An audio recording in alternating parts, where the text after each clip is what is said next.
ओम नमः शिवाय दोस्तों, धार्मिक सुरभि चैनल में आप सभी का स्वागत है। आई होप कि आप सभी बहुत अच्छे से होंगे। हम सभी को शिव श्रृंगार हमेशा करना चाहिए। कहा जाता है कि शिव जी को श्रृंगार का शौक नहीं है, बिल्कुल नहीं है। हम उन्हें हल्दी नहीं लगाते, उन्हें उपटन किसी चीज़ का नहीं लगता। हाँ, नहीं लगता, लेकिन उनका श्रृंगार उन्हीं के चीज़ों से जब हम उनको अर्पित करके उनका श्रृंगार करते हैं, तो वो अत्यंत ऐसा नहीं है कि वो खुश नहीं होते, वो बिल्कुल खुश होते हैं। तो उनका श्रृंगार आपकी लाइफ को भी सजाएगा। जितना आप उनका श्रृंगार करेंगे उतना ही आपकी लाइफ संवरेगी, यह निश्चित है। तो सबसे पहले शिव जी को अगर आप प्रतिदिन कच्चे दूध से स्नान कराते हैं तो अति उत्तम है, नहीं कराते कोई बात नहीं, आप शुद्ध जल से, गंगा जल से स्नान करा सकते हैं। इसके बाद उन्हें जिस भी पात्र में आप रखते हैं उस पात्र को भी अगर आप चाहें तो अच्छे से सजा सकते हैं, बेल पत्र से, शमी पत्र से। तो बेल पत्र पे ही आप उन्हें हमेशा आसन देने का प्रयास किया करिए। आसन देने के बाद उन्हें इत्र सेवा दीजिए। इत्र सेवा शिवलिंग पर हमेशा 3 जगह मुख्य रूप से दी जाती है। सबसे पहले माता अशोक सुंदरी और शिवलिंग के बीच में जो जगह होती है वहाँ। उसके बाद जहाँ पर माता पार्वती ने अपने हस्तकमल में शिव जी को विराजमान किया हुआ है वहाँ। और तीसरा जहाँ से जल गिरता है वहाँ। तो 3 जगह आपको शिवलिंग पर इत्र सेवा अवश्य देनी चाहिए। अब बात कर लेते हैं त्रिपुंड की। त्रिपुंड देखिए, आप 3 उंगली से तो आप बनाते हैं, आप टीका लगाते हैं, वो अति उत्तम है।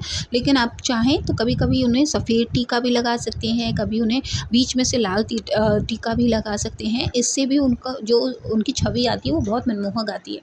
उसके बाद उन्हें आप सफ़ेद वस्त्र कच्चे सूत का पहना सकते हैं या फिर कलावा के भी वस्त्र उन्हें पहना सकते हैं। सफ़ेद जनेऊ उन्हें धारण कराना चाहिए। रुद्राक्ष की माला हो तो आप उन्हें रुद्राक्ष की माला पहनाएं। नहीं है कोई रुद्राक्ष है तो आप उसको भी रख सकते हैं उनके समीप। ऐसा करने से क्योंकि वो खुद भी रुद्राक्ष धारण किए हुए होते हैं, ऐसा करने से आपके घर में पॉजिटिव एनर्जी आएगी, साथ ही साथ उनका श्रृंगार भी पूरा होगा। फिर दीप दान आपको करना है, उस समय आप कर लीजिए। यहाँ आप देखिए, अगर आप घर के मंदिर में आपके देवी देवता दोनों विराजमान है तो आपको लंबी बाती का दीप जलाना चाहिए। लेकिन सिर्फ अगर आप शिवलिंग की पूजा कर रहे हैं तो आप वहाँ पर गोल बाती का दीप जलाइएगा। इसके बाद सबसे पहला श्रृंगार जब जिस पुष्प से हम करते हैं वो हमेशा सफ़ेद होना चाहिए। सफ़ेद फूल के श्रृंगार को ही सबसे अधिक महत्वपूर्ण माना गया है। जब भी प्रदोष आए, जब भी सोमवार आए, मासिक शिवरात्रि आए, आपको हमेशा सफ़ेद फूल से ही उनका श्रृंगार करना चाहिए। इसके बाद कहा जाता है कि ये जो नीलकंठ है, नीलकंठ को विष्णु कांता भी कहते हैं। तो ये फूल जो है दोनों लोग भगवान को प्रिय है, तो आप दोनों को ही पूरे मन से चढ़ाइए।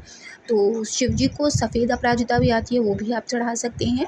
धतूरे का फूल चढ़ा सकते हैं। उसके बाद आप उन्हें धतूरा चढ़ाइए।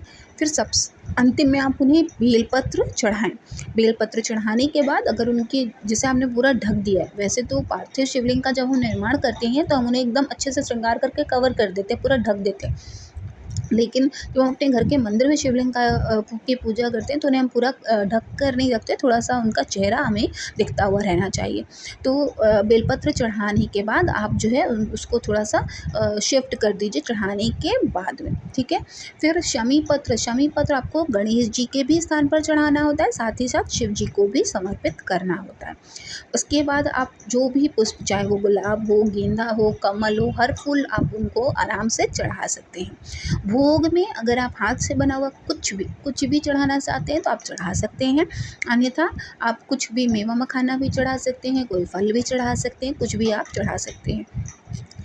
अब बात कर लेते हैं नंदी महाराज को बेलपत्र कैसे चढ़ाते हैं। नंदी महाराज के जहाँ पर उनके दोनों चरण के बीच में एक बेलपत्र चढ़ती है, जहाँ पर बेलपत्ती का मुख जो है वो शिव जी की ओर होता है। दूसरा बेलपत्र हम नंदी महाराज को चढ़ाते हैं, उनके दोनों जो है सींग के बीच में चढ़ाते हैं, जहाँ डंडी का मुख महादेव की ओर होता है। अब बात करते हैं कि हम क्या पाठ करें। देखिए, वैसे तो रुद्राष्टकम का पाठ अति उत्तम है, शिव चालीसा अति उत्तम है। अभी आप लिंगाष्टकम भी धीरे धीरे जानकारी जब हमारी बढ़ रही है सोशल मीडिया के थ्रू, तो लिंगाष्टकम को भी पाठ को भी बहुत अत्यंत सुख देने वाला बताया जा रहा है। लेकिन अगर आप गुरु मंत्र लिए हुए हैं तो आप 108 बार जो है मंत्र है उसका जाप कर सकते हैं, जो आपने गुरु मंत्र लिया हुआ है। अगर आपने गुरु मंत्र नहीं लिया हुआ है, आपके कोई भी गुरु नहीं है, तो आपको सिर्फ महादेव के 108 नामों का जाप करना चाहिए। इसके अलावा आप अगर प्रदोष का व्रत रखते हैं तो आपको प्रदोषाष्टकम करके पाठ आता है, वो भी आपको ज़रूर पढ़ना चाहिए। पंचस्त्रोत जो है, पंचाक्षर स्त्रोत, उसका भी आप स्मरण कर सकते हैं। शिव स्तुति से भी आप पाठ कर सकते हैं। तो ये सारी चीज़ें जितनी देर आप श्रृंगार करते हैं उतनी देर आप उनका जाप कर सकते हैं। इस तरह आपका जो पाठ है, जो जाप है, वो भी पूरा हो जाएगा और शिव जी का श्रृंगार भी पूरा हो जाएगा, जो आपकी लाइफ से पितृदोष, वास्तु दोष और जो ग्रह दोष होता है वो भी समाप्त करता है, जिसके फलस्वरूप आपका पारिवारिक जीवन, सामाजिक जीवन और शारीरिक जो होता है वो हमेशा संतुष्टि वाला होता है और पूरा आपको कभी किसी चीज़ की कमी नहीं होती है। आपको ये जो फल है वो देर से ज़रूर मिलेगा, लेकिन आप अपना भरोसा महादेव पर हमेशा बना कर रखें। मिलेंगे नेक्स्ट वीडियो में। आई होप कि आपको वीडियो ज़रूर अच्छी लगी होगी। अच्छी लगी अगर वीडियो तो प्लीज़ चैनल को ज़रूर सब्सक्राइब कीजिएगा। ओम नमः शिवाय। जय माता।